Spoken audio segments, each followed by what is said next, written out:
Do you reckon one day, we're live by the way, one day, do you think they might make glasses with wipers on it? So when you're hot, it just deals with it and gets it all. I think I'm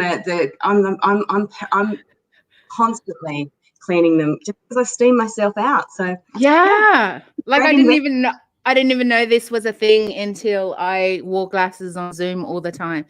And I wear them, they're blue blocker glasses, and I wear them because literally staring at a screen all the time means I get really sore eyes and headaches. So but I'm good when I wear these glasses, except when you've just been for a really big walk and you're steamed up everywhere. But we're going to have fun on the decision table. So welcome, Paulette, to the decision table. Thank you so much. Thank you for having me. You're so welcome, girl. I'm so excited because I haven't had a chat since probably, was it my birthday? Is that the last time we talked? Oh, my gosh. So long ago, I think.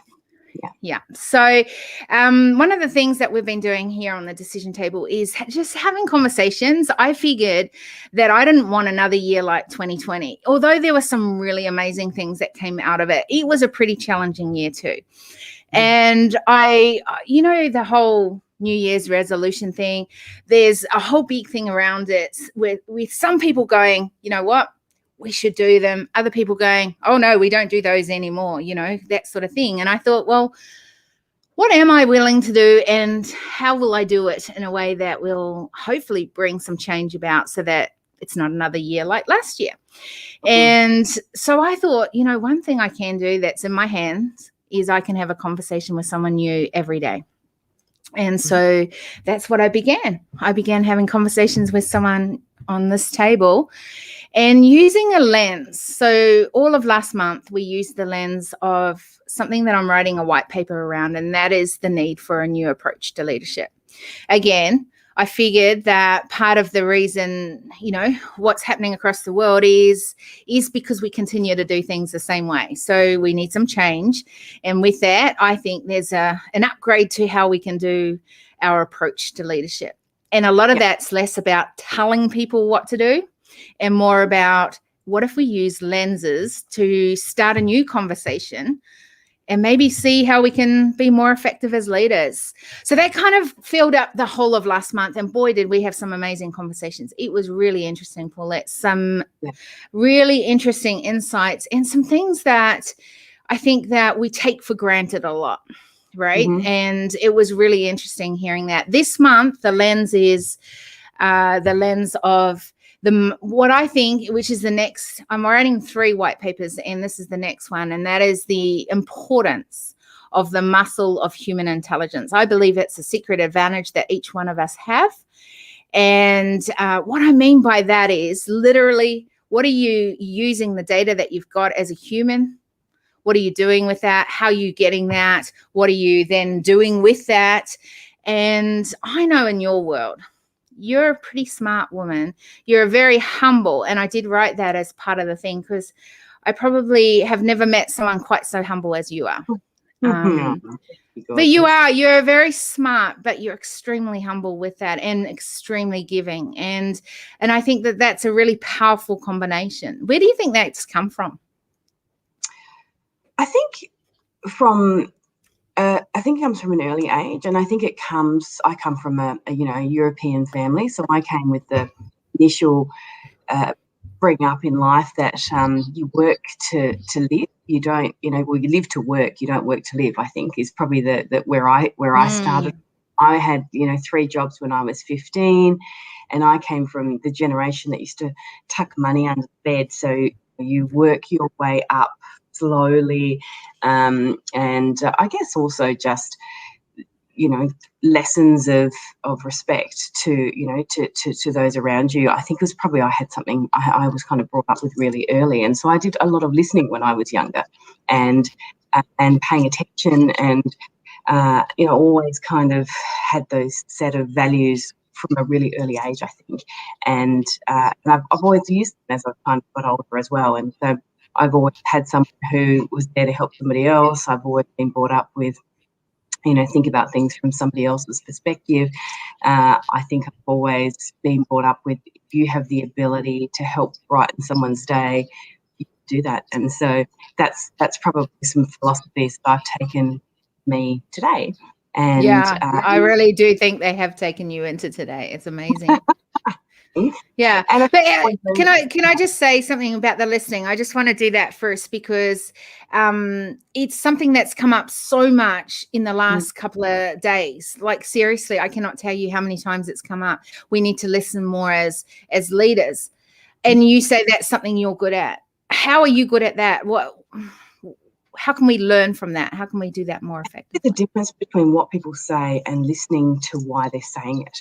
And, I think that's the big issue we see with leaders at the moment. It's the number one element of feedback on every staff survey we do, is that we never, there's not enough communication around here. We don't get enough feedback. And leaders are like, we tell them all the time, but I don't think they're hearing it in a way that is relevant to the individual. And I think that's the biggest thing is leaders listening to and understanding that people want to also understand how they fit into the equation. So that's the difference between, people are hearing so many things now more than ever. I think people are listening to, reading, absorbing with the most amount of information than we've ever done. And so the bits that they choose to take on is going to be the things that are going to be impacting and impactful for them. And so it's making sure that messages are really cleverly crafted and meaningful to an individual for them to be able to take that on. So I think the thing about leaders is never been as tough to be a leader than it has been right now. Nor has it been in a time where the world is crying out for leadership. So and I think that is showing great to both of those things. It really magnifies when you have a great leader, geez, it stands up. And when you have a crappy leader, geez, it stands out. And COVID has really done that. It's kind of shown that in a really big way, I think. Yeah. Do you know what? There's so many layers to what you're saying. Even the fact that when you think about if we're listening and we've got to listen more, and yet we've got uncertainty at the table, how do we know how to then communicate in ways that are going to be the right ways? And I think that that's really tricky. Yeah, I think, I come from the HR lens. And so I come from the lens where I think leaders have got too scared to say their opinion in some ways. And so they hold back sometimes, and then they wait, and then something happens, and then it comes out in the wrong way. And so I think sometimes you've got to have an environment of trust first. And I think that's the biggest thing to understand around opening up communication. If you don't have that environment where people feel safe and where they trust their leaders, it's very difficult to open up conversations, because people are always looking at, what is that about? Is that about me? Is that going to have an impact on me? Why is this person saying that? So I think that's the first thing to establish before you start to open up conversations and share. But the second thing I think is that sometimes, like, everybody's story is so meaningful, right? And you're seeing that now on the table. And often when we go into organisations and we try and talk about the leader or ask staff what they know about their leader, they don't really know anything about them. And so I think that in terms of the muscle of human intelligence, sometimes it's just sharing their own story of what's got them to where they've got to, and why they have some those opinions and standards and habits and beliefs, and where that's come from and why, I think, is also the second part that's really important today, particularly. Yeah, I totally agree that everyone's got a story, and that the story is giving the perspective to why they have come to the conclusions that they have, and, their value they're adding to the table. And we're often excluding the story or leaving the story out, or parts of the story, and only taking a segment that might be something we're used to, or that is something that we've known in the past. And I think that that's the interesting piece about this. You know, we talk about I talk about and have talked many times with many people on this table about the need for a new approach to leadership. And one of those pieces is that you are doing something new, that you're pioneering a new space. When you bring that with trust, that's quite a difficult spot to be in, right? Like, how do you, and the whole side of leadership evolving, how do you evolve with leadership if, you know, this is new and it's not proven, but you know that this is the way to go? How do you build trust in that way?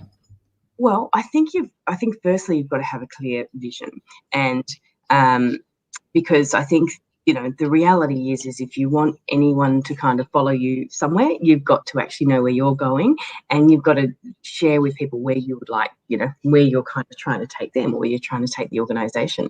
And so having a belief about something, or being passionate about something, or a direction about something, I think is the first thing. The second thing is, in terms of building that environment of trust, is also being prepared to be vulnerable and exposing, you know, all sides of you, as opposed to just the dominant, strong, you know, clear side.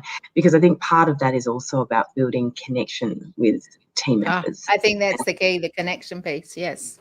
The connection piece is the bit that we see missing, and that will inevitably be the thing that absolutely generates and helps establish some of those strong bonds, I think, and they're the bits that I think can sometimes be missed out. And so, you know, I think it's the first is the vision. I think second is the environment that you put around your team, or whoever it is, your community, the groups of people that you are looking to build the relationship with, and ultimately then the consistency around those two messages, making people feel safe, having a clear vision.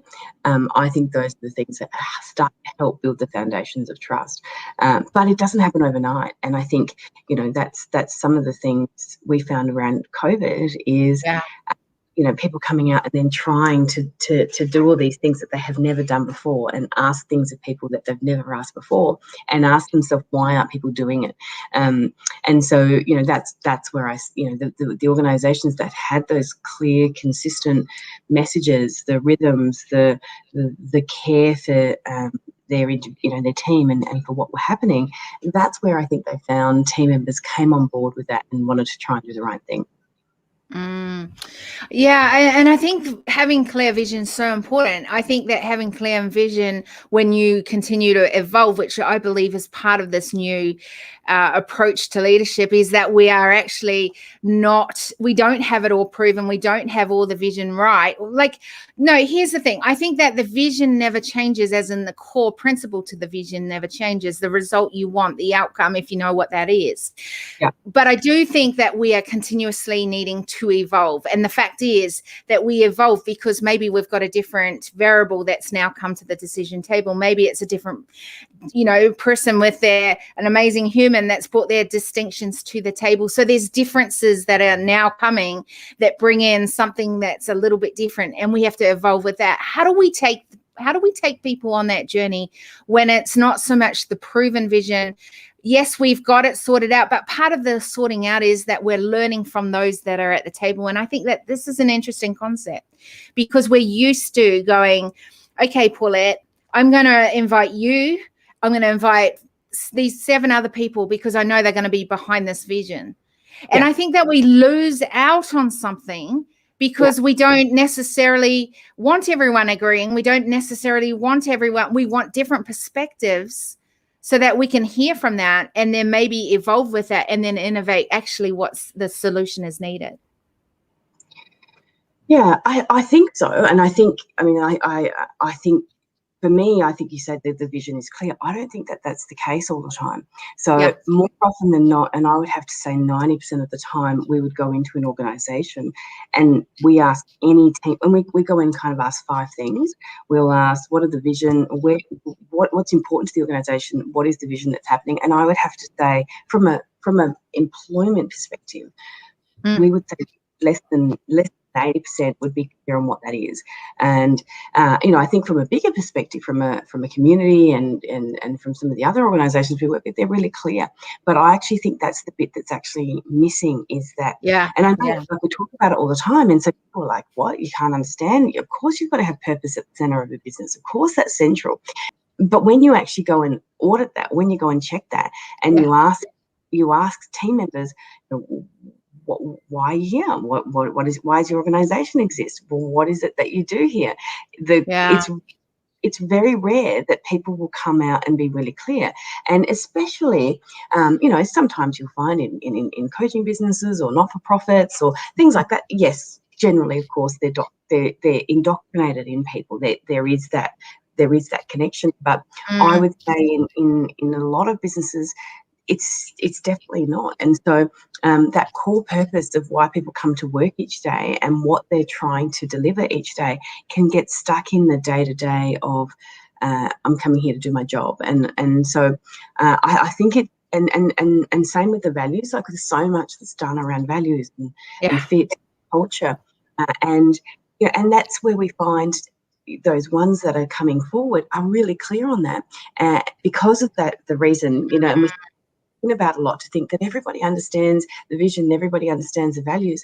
I would certainly say, and we work a lot with small to medium-sized businesses, so businesses up to 100 staff, and I would be surprised at the amount of times that we would have people who come in who know the answers to those questions. And even if they do, they're on a mission to change the world or increase conversations. How does their role fit into that? Yeah. So even if they don't know what the organisation does, how do I, as the business analyst, or how do I, as the programmer, or how do I, as the person on the front, how do I impact that? I would say less than 1%, less than 2% of people that we come across would know the answer to that question. And then how do you impact that each day? Even less. So wow. all the questions that we would say, what's the vision? Even if they're in an organisation in a different department, how do you impact that vision? And then similarly, what are you doing each day to impact that vision? They wouldn't be able to ask you. And so they're really good questions that we start with when we start to talk to organisations, is what is that? What are you focusing on?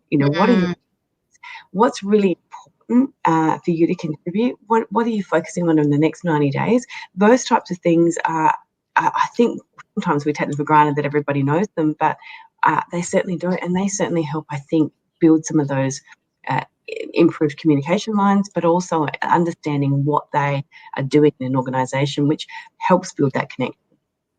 How do you show that as a benefit, though? So added value, a lot of things, like when you can triple your your bottom line, it's an easy, example of an indicator that this is working. How do we show things like vision, core principles, all the things that you're saying right now are just absolutely, so important to the foundation of things? Yet a lot of this thing, like I talk about the muscle of human intelligence. Why? Because it's such a secret advantage, I believe, to you being able to grow at a much faster pace when you know how to exercise that. Yet showing that as proof is not always easy. How do you do that?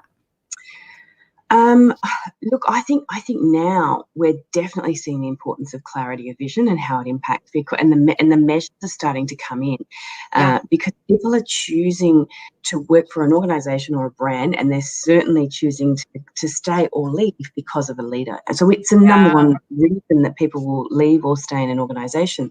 So if you then start to look at measuring around retention, engagement, productivity, all of those become tangible benefits that impact the bottom line. So if you go back to the commercial realities of some measures, you can certainly put those into perspective.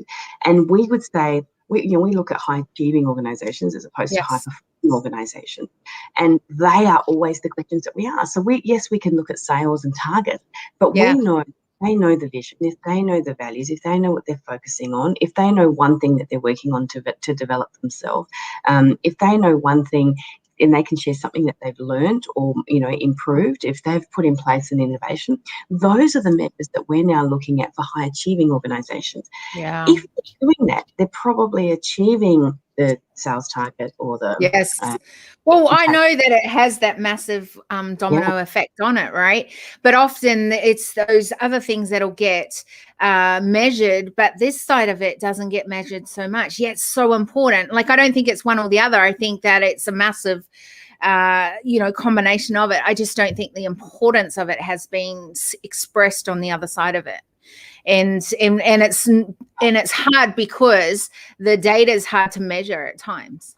Well, it's coming, and it's becoming very obvious because people will leave an organisation and people can't find talent. So the reason measures are becoming important is you cannot hire someone if you don't know what your positions are.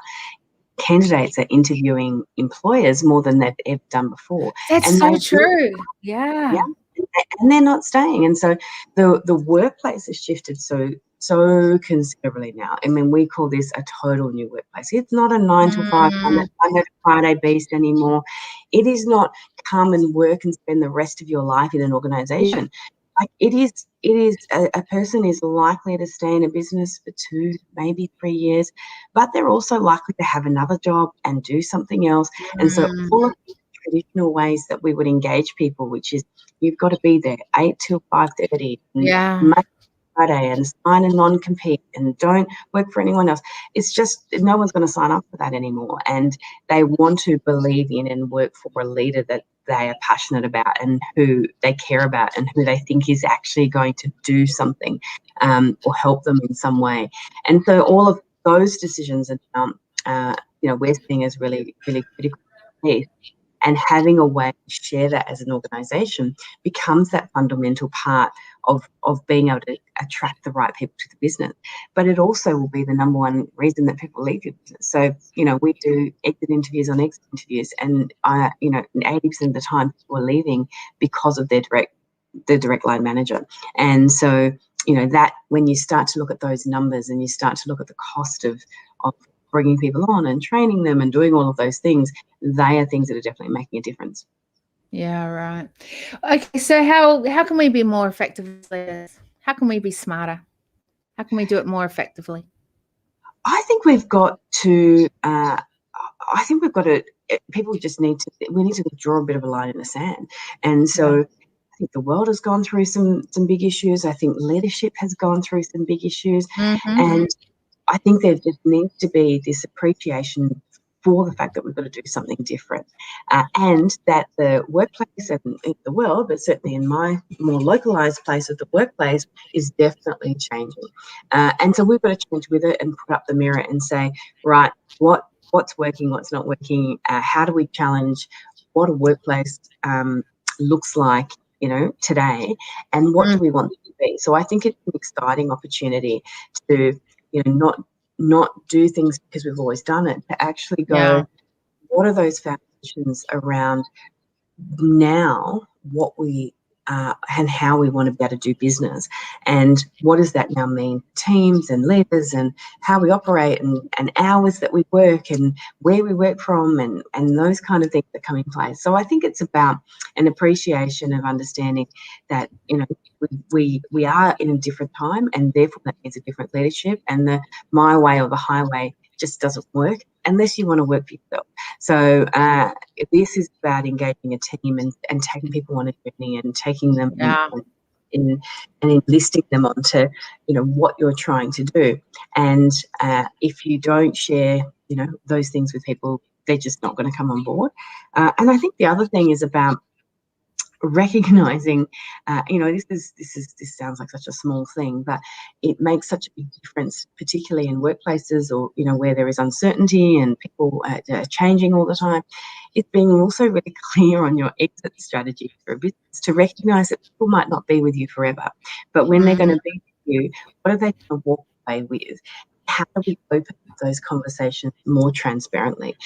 So we joke in our organisation, we have a no resignation policy, and we do that because we don't want people kind of coming in and leaving at the last minute. We want people to be opening up those conversations really early, and also recognise that it's going to happen. So if we can try and open up how people come into an organisation and how people exit an organisation, and it's not a scary thing, I think it opens up leaders' conversations to actually have more challenging conversations with team about developing them and pushing them outside their comfort zone and giving them feedback openly and honestly.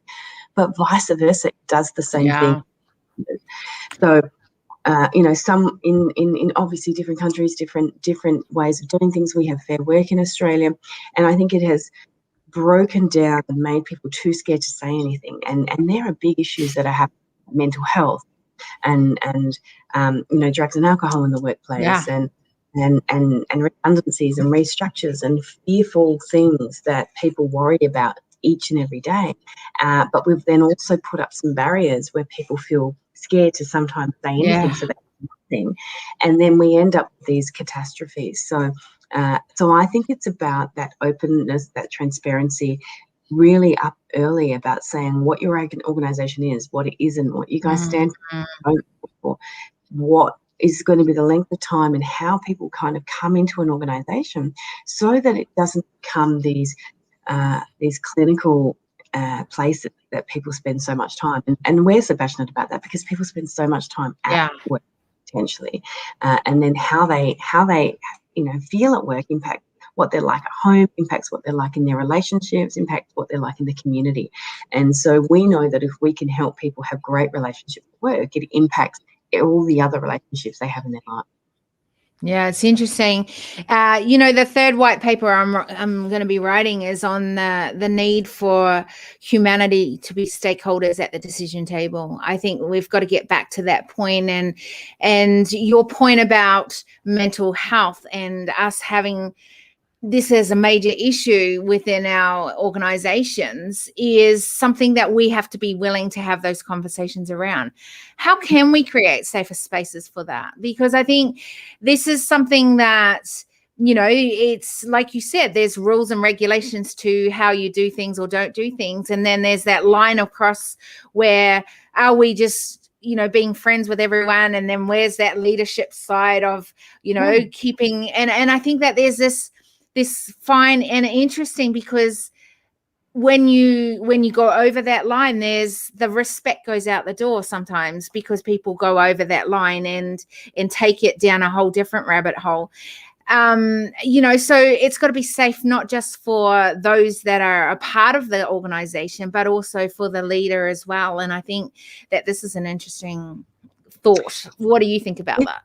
And look, it's definitely a fine line, but I think it's about being really clear at the beginning. So, we say to people, if there's ever a day, like when they start, if there's ever a day you don't feel safe, valued, or respected, you let us know. You never, ever go to sleep. So clear as, yes. Raise it quickly.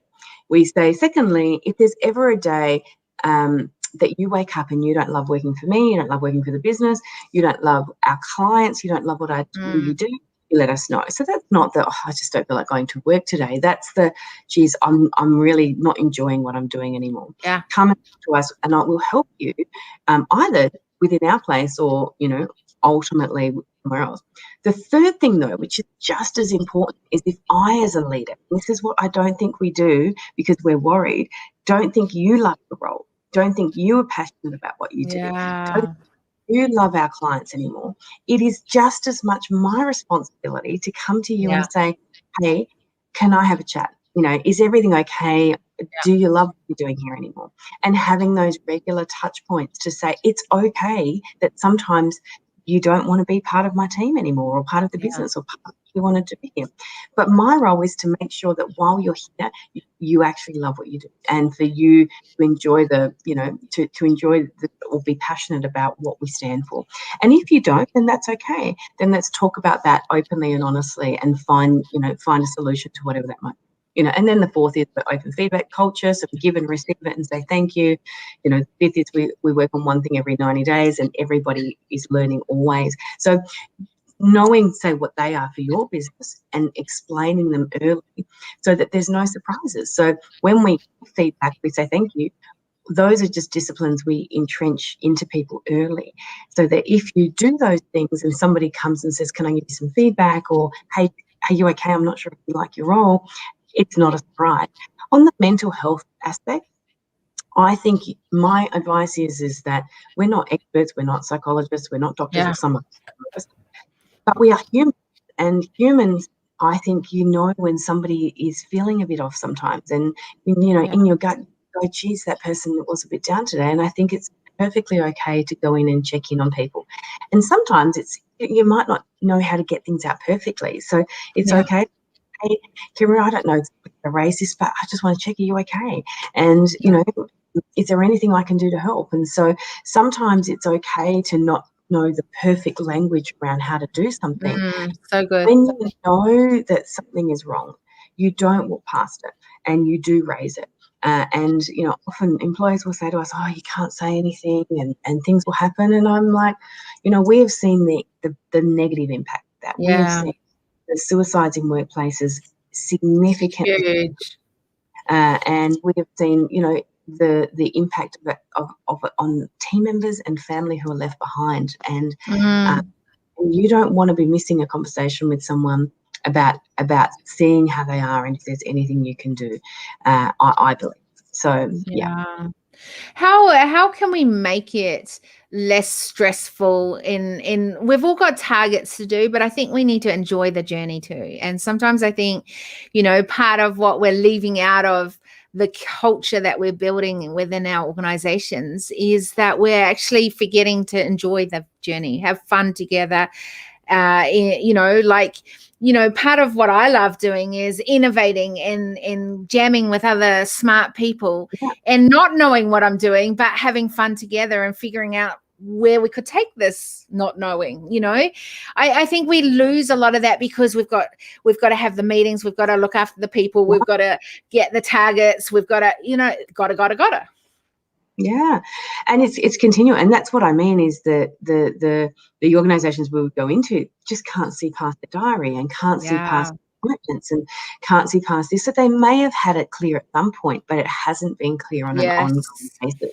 So I think the reality is, whether you set your business up for 90-day stints or whatever your rhythms are to review things in your organizations, it's making sure that you do have those regular touch points to pull people back to the why, and what you're doing and what's important and how you want to operate and how you're having a breakout.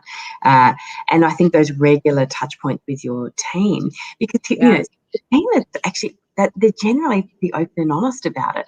But, the amount of times we go in and we do check-ins with team and actually say, so how are you going and how long do you see yourself staying here? Oh, probably about another 3 months.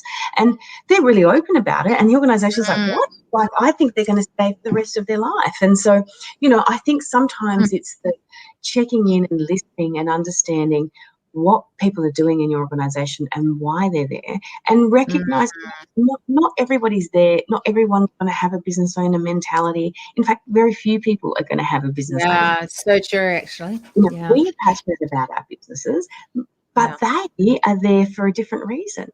And I think all too often the expectations sometimes that business owners put on their team, they can be passionate about what you're doing, and they can be passionate about the cause, and they can be passionate about changing the world, but they're not the ones having the interesting conversations with people, and they're not the ones, out on and doing some of the bits and pieces. So I think it's constantly the making sure that there is time in that diary when you're doing all those things that are great to actually let people know.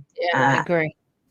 And we do this with like financial planners or with other health businesses or allied health, and they've got these amazing visions to make people well, to heal the world, to actually make people feel better about themselves or whatever it is. And then we'll ask them one question. What do you do about that for your team? How do you, make your team well? And they don't do it. Or financial planners. Oh, we want to, give people financial freedom and stability. Oh, awesome. How do you do that with your team? And they just don't do it. So the piece is the opportunity is that if you really want to keep that consistent, you can't just do that for the community or the world or your clients or your customers. You've got to go back and go, how are we changing those conversations with the team? How are we changing those? How are we helping them with their wealth or their homes or whatever it is that, their happiness or, the bits are that people are driven in that bit. And that's the bit that sometimes gets forgotten. So, yeah. How are you evolving as a leader, you personally? I think all the time I'm evolving, and I think it's the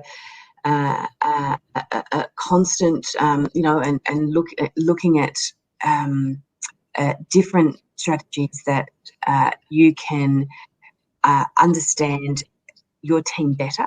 And I think that's probably what I'm looking at the moment is those ways to pick up on the small clues, because they are small.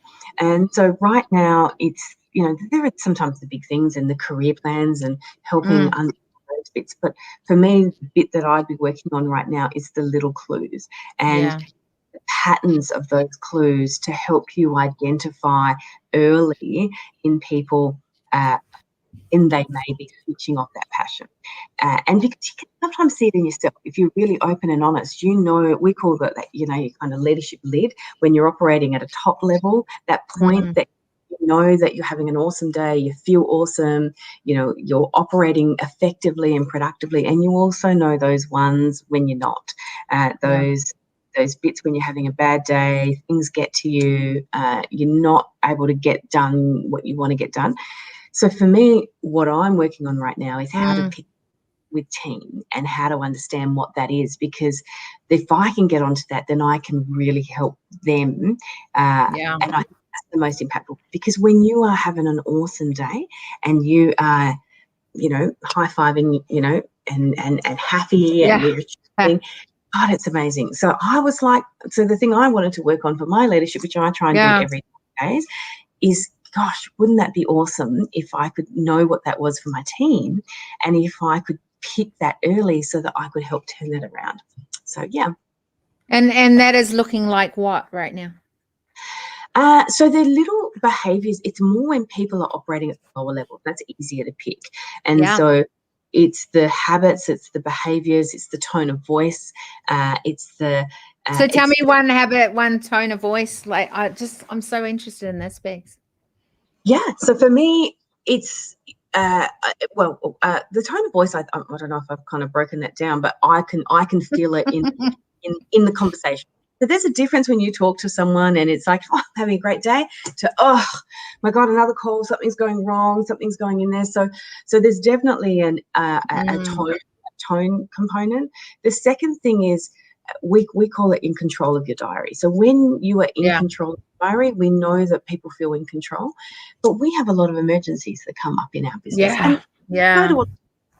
So we have kind of a block of time that we have for emergency time, and we try and reduce that, per week, because we feel more in control. But the reality is we always have it. So if we've got it in the diary and an emergency comes up, we still feel in control because it's actually still in our diary, if that makes sense. So I know it's clinical. It doesn't feel like, oh, I've been taken off path, I've been taken off my course because something's come up. Well, something always comes up in our business. Yes. So we factor that in as a regular so that we don't then not feel in control. But if we did it from our diary, that would be another one. So if we are not getting anything done that we thought that we would get done, and we are doing other things, that would be a second thing. The third thing, and perhaps the biggest thing right now, is the impact of people's home lives. And I had it, with my father. My team have got it at the moment with sick parents, sick, family, sick, all of those things.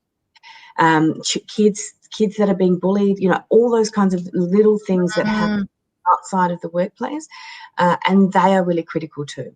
So I think the other thing about leadership at the moment is recognizing that if you're helping team, you're genuinely helping them through the workplace and inside. So that old thing, leave the personal stuff at the door is the biggest load of crap, right? I second that one. Who can do that, right? Kids who are sick, people have things. So when you're employing someone whole, and that means all parts of it. I wish we would do that more often, though. That's part of this new approach that I believe that we need to, like that's why I think what we're feeding the data within us as a human is going to come out. And that's, like you say, it could be something infected affecting your home life or your environment or your physical, or like these things, we cannot exclude it. And part of this whole inclusion thing, I believe, is being that we are bringing humans back to the table. And part of that is the fact that we're coming back as whole people, not just, this is when I turn up and my hat is I'm the work person. And then I take that hat off and I go home and now I'm the home person, whatever that looks like. We cannot do that. Can't do it. Like, people have lives, and yes, you can be in the moment you're in and all that kind of thing, but the reality is that can come crushing down if you get a call or something like that. And so I think the understanding that you're employing a person, not a machine, is that the person comes with family and lives and a story and things that are important to them, and having ways to talk about that and I think is what helps build the connection, is the other piece. So, and sometimes those home responsibilities overtake their ability to do their job, and that's okay. But that's part of going back to our standards, which is, hey, I honestly believe that every single person is exactly right for the right person in a business. But our role as business owners is to really clearly explain what that position is, but to also accept that sometimes people will outgrow it. They're not a right fit. Their personal circumstances change. That's true. That's okay for them to move on as well. And so it's about making that really transparent and really clear, and not oh my gosh, someone's leaving. And if people know the rules of play or the playbook or whatever it is that you want to call it, it then becomes a much easier environment for people to come in and out of your business. And that's probably the key messages we'd say. Do not make that hard. Like, make it easy for people to come in and out and clear around what that is. And that helps us kind of start to humanize the workplace again. Because here, we have these kind of laws now to say, Kira Marie, at 2:00, can we please have a conversation about your performance? You're welcome to have a support person with you. It's clinically the most revolting process when you work in a small team environment next to each other each day, every day. Like sometimes it is just, at the point of ridiculousness. Whereas you just shouldn't get to that point. If you can establish an open feedback culture where people feel comfortable giving it and receiving it respectfully, then I think those things start to make a difference in terms of recognizing that there will be a point where we're not going to be great for you and where you're not going to be great for us. Our job is to work out when that is, and to actually have some open conversations about it and not make it a fearful thing. If we can start to change that, and then realize that when people are in your organization, our role is to give them some things to walk away with, as well as the fact that they are here to contribute and deliver something meaningful to them and for the organization. I think feedback's an interesting thing too. I think some people are really good at giving feedback, but not receiving feedback. And the other way, they're good at receiving feedback, but not giving it back, and then it blows up. So it's an interesting, I think, it goes back to creating a culture where that is a safe place for you to do both. And I think that's really powerful. Okay, let's block it right up. We've talked very much about individual as a leader, then in our own organizations and in communities. Let's take it to the global space. I know you love that as much as I do, and you have a heart and soul for that side of it too. in we have seen across the globe many challenges, whether it's economic, whether it's environmental, whether it's social. And in many cases, we can say that it's, it's on an increase. It's widening that gap between problem and solution, right? What do you see? What do you think about where we are at across the globe, and how can we start narrowing that from problem to solution? Any thoughts?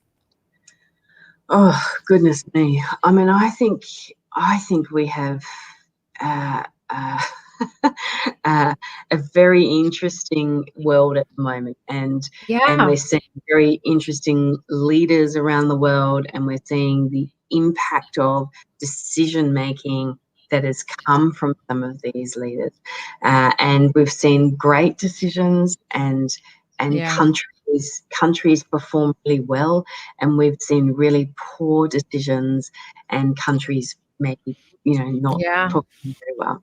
So I think we've really had a multiplied effect or a magnified effect over leadership right now. But I do think that the world is craving uh, an effective leader, and they are craving seeing global uh, um, a global best practice example, or seeing really good ones. Yes, I agree.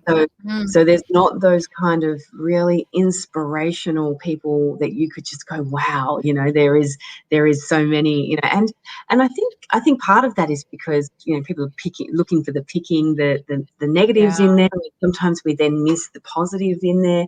I think sometimes because leadership is tough, right? People want everything now. They want inspiration, direction, and they want counseling. They want They want the whole thing. they want everything.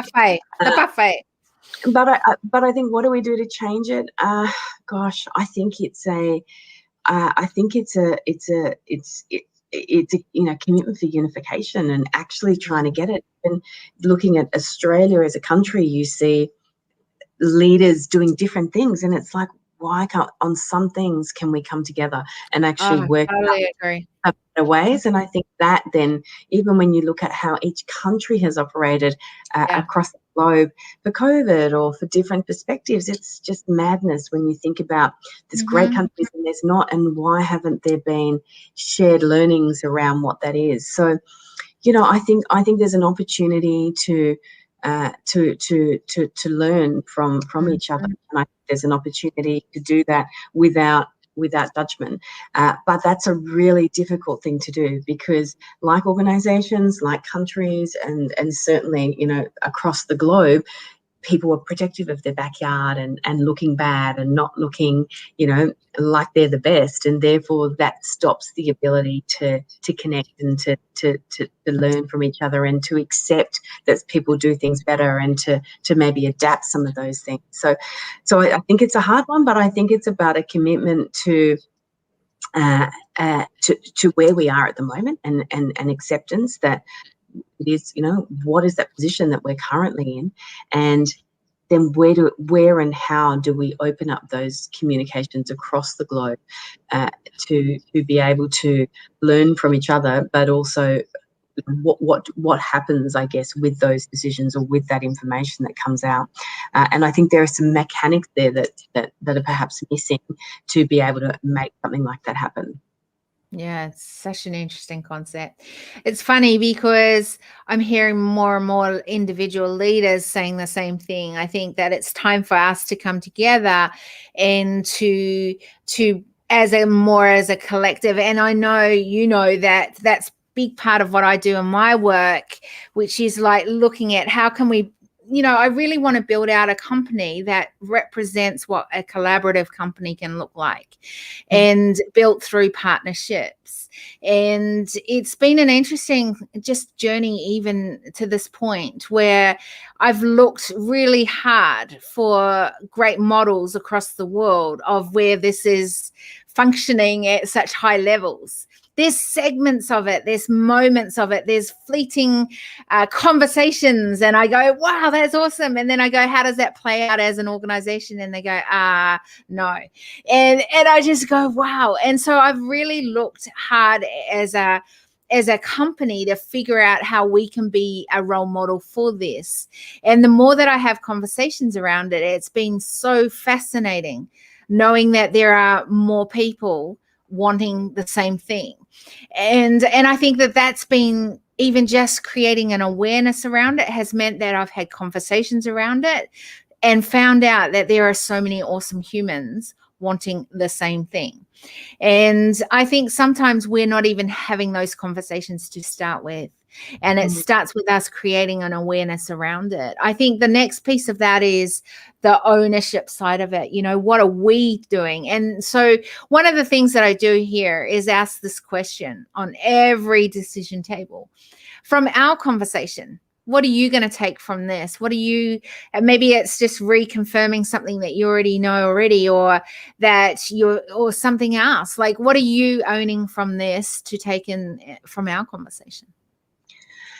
For me, it is about the workplaces, because I'm trying to make that a smaller issue, but I think that's the area that I think that I can help impact more, and Totally. creating more leaders that people want to work for. That doesn't mean that they're the nice guys either, by the way, but continuing, I guess, that mission of trying to help build effective leaders, and specifically, you know, particularly those frontline leaders. It's because CEOs often have got it, but it's that next level down that has the most connection with the team that sometimes don't have it. So, you know, for us, obviously, we you know, our main game is the business owners, but I think from this, the ability to influence that next level, the frontline leader, That's so good.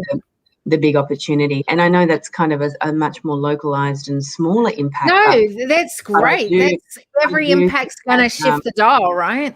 I love it. And I think that those, for me, sometimes those micro shifts are the things that make difference. And then it also is about that next generation of leader who comes through. Yes. For me, I think the powerful thing is that if you can, and I think they've got one of the biggest roles in an organisation in terms of impacting teams. So, which takes us back to our main kind of goal, which is, you know, happier team members lead to happier home lives, lead to happier communities. So, you know, that link, I think, is really important as well. I love that. So if people want to, you know more about what you do and connect with you more, where's the best spot? Look, they'll certainly be able to get a feel for us on our website, so the www.bespokehr.com.au. But we've got Facebook pages and LinkedIn pages, and we love to do a lot of sharing. And so stuff that we speak about, we do regularly in blogs and all kinds of things. So and lots of, you know, different areas about what leaders can do to try and be more engaging and connect with team members, and really make a commitment to be a good employer, which is really what we're trying to get more of our employees to do more of. Yeah, I love that. You know what I'm taking from our conversation? I've just been thinking what that will be. I mean, I've taken so many. I think you've dropped so many good droplets of wisdom here. I think you're on the ground. You're involved with so many people, and your insights are just fascinating. And, you know, I've listened a lot to our conversation today. So that's one thing I have done. And I've done that on purpose, because I think what you have got to say is just so important right now. And that's really great ways, not just to say it, but also to implement it. You can hear the strategies that are behind it all, which I just love. So I'm really grateful for that. But what I'm taking from it is there's two things: the in and out thing. I think that that's really interesting, and creating a safe space for that in and out thing. I think that that's an interesting concept, and I'm definitely going to dive deeper into that concept myself. And the other side of it is the incremental patterns within teams. And I think that that's always something that I'm interested in. And I think maybe I should dive further into that and see how that can, you know, help build more effective and you know, on the other side of that is going to be more productive teams. And I think how we we create spaces for those to function at the highest as a whole, not as a singular, is also a important thing to remember as well. And I always appreciate you, Paulette, just as a human being. And I feel like we've got to see the business side of you, but there's such a soft, beautiful, gentle Paulette side that the world, honestly, like there is this side to you that I appreciate as a friend, beyond the colleague side of it, that, was always very endearing to you. I think you have this heart that is so beautiful, and you really do care about humans, and it really flows from you because you're passionate about what you do with your work, but you're passionate about people behind the scenes as a genuine human as well. And I think that that's something that you don't talk about much, but I think is really something you do a lot of. And you can't ignore it as part of the whole of it being the effectiveness that you are. Like, I don't know how to even explain it. I think that there's such a caring side to you. There's such a heart side to you. You love humans. You genuinely love humans. But we often don't see that because we see the sort of da-da-da-da-da kind of side of you as well. And I want to bring that to the attention today, because I think that that's also a huge part of how you are so insightful around what you bring to the table as well. How can we bring that more into the face of what you do, but also what we do? Oh, I mean, I think the human element is something that is always fascinating for me, and I think the heart is the key actually to connection. So I'm a massive believer in what you do outside of your profession and what you do. There has to be a link there for consistency purposes, and so the passion I have for work is exactly the same. It actually is about helping human beings be the best they can be. And so that congruence and that consistency, I think, is something that drives me. I think it's understanding what going back to some of those core things about what you're passionate about, and that brand that you want to have as an individual, and incorporating. And it's not just a professional one. It's your brand is what you're like inside and outside of work, right? And so for me, the human factor, the heart, the caring, the empathy, the problem solver, they're all words or brands that I would like to be described as, and I think that's how I try and have them impact both sides of my world. And I think sometimes it's just about having an attention to that, because often we'll see leaders who have got this presence in front of a team, but then outside of work they can be a different person. And then that is where I think sometimes inconsistency comes in. So I'm a wear your heart on your sleeve, but I'm an honest, transparent shooter, and I try and give people as much as I can my attention and time when I'm with them, and I honestly look for particular things I can do to help an individual in any way that I can.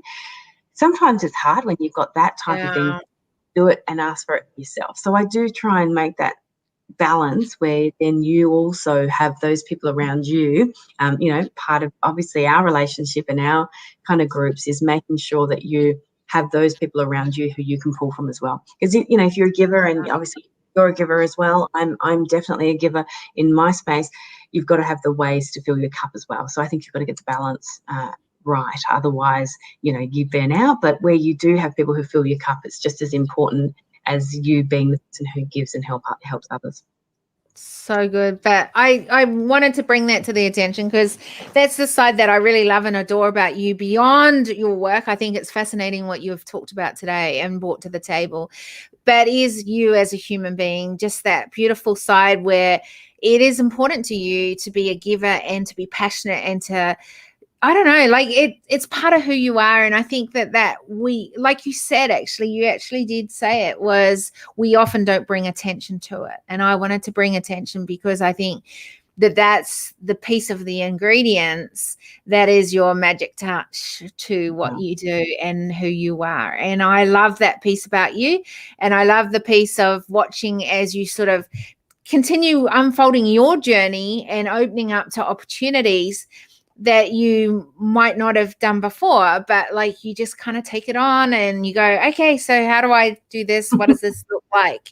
And you know, you rock up as a human and you just do it. And I love that. That's what I love about you. I love about the fact that you can you know, see the best in other people as well. I think that is something you do well, but also give freedom for people to walk away if this is just not your jam. And I think that's also a really great thing for us as leaders to be more effective and to keep, you know, like today the lens has been around the importance of the muscle of human intelligence. And part of us being intelligent and using that muscle is using things like this and being aware of this and then putting it into play and seeing the results and looking at that. So thank you for all your goodness that you've brought to the table today. I so appreciate you being here, my girl. Thank you for what you do. I appreciate and love you to pieces. And yeah, thank you so much for having me on the decision table. I've loved it.